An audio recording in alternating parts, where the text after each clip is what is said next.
Hi guys, welcome to our daily encounter. Earlier in Acts chapter 8, we read about the ministry of Philip in the region of Samaria. And we see that it was a very successful ministry. The gospel is proclaimed and a lot of miracles are performed there. And there's a lot of success there in Samaria. And we even see the apostles going up there, laying hands on individuals and they receiving the Holy Spirit.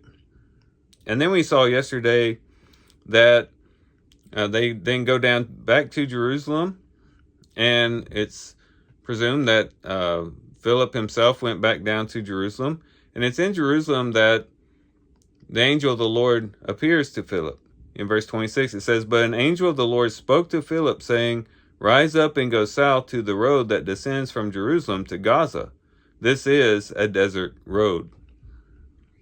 And so Philip is told here by the angel to leave Jerusalem and go down this road that leads to Gaza, which was deserted, or a desert area.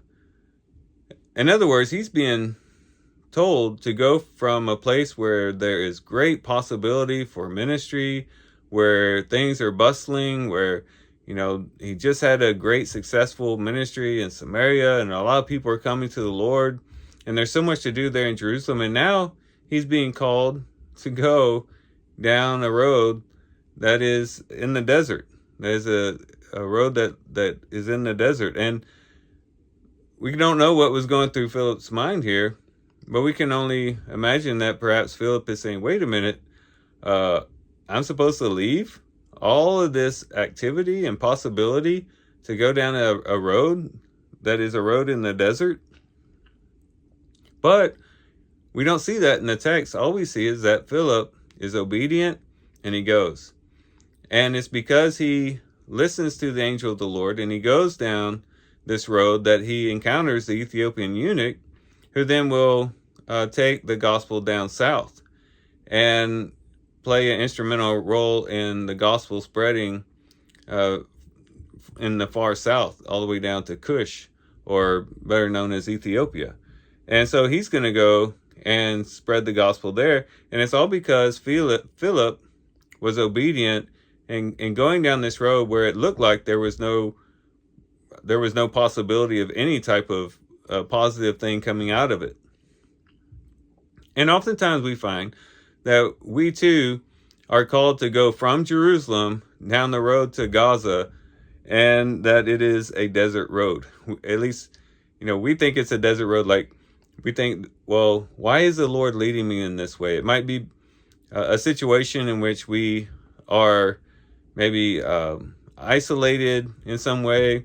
Maybe we become ill or sick and we're not able to really be involved in activities. Maybe it's because we get older, because of age. Maybe we're not able to engage in as much ministry and activity, and we feel like our possibilities for bearing fruit begins to diminish.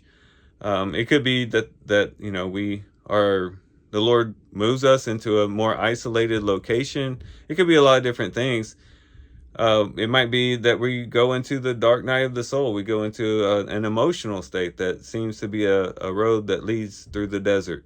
Whatever it might be, we might think, why is the Lord leading me down this road? Here I was in a situation where there's a lot of possibility for activity and bearing fruit for the Lord. And now I'm being led down this road that seems to lead to nothing.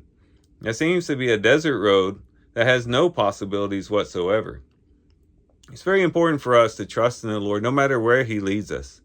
To say, you know what? It might be that I just encounter one person. It might be that God is leading me down this road just to speak to that one person. Maybe it's a nurse that's ministering or that is working on me in the hospital, or working with me in the hospital, or it might be some person at the grocery store, whatever it might be. It might be that the Lord is leading us down that desert road for just one person, and we have to be okay with that. It's not that we're not being beneficial to the kingdom if we're not speaking to hundreds of people and having all this big success and things like that. Sometimes we do a lot for the kingdom just by speaking to one person. Again, we could say that Philip, through speaking to this one person, this Ethiopian eunuch, he is instrumental in the spread of the gospel down south. And who knows how many people the Ethiopian eunuch contacted and taught the gospel to, and as a result, they were converted. And so we just have to trust in the Lord wherever he leads us. Whether in our eyes it seems like a fruitful location or not, we just trust in the Lord and be faithful wherever we go. Whether it's in standing up and speaking to thousands of people or just speaking to one individual, whatever it is that the Lord calls us to do, let's just be faithful in what he calls us to do. And we just don't know what the results might be when we are faithful to his calling. So I think this is what we can gather from this text today. With that, guys, I do thank you for watching the video today. Hope you guys have a great day. Love you guys. God bless.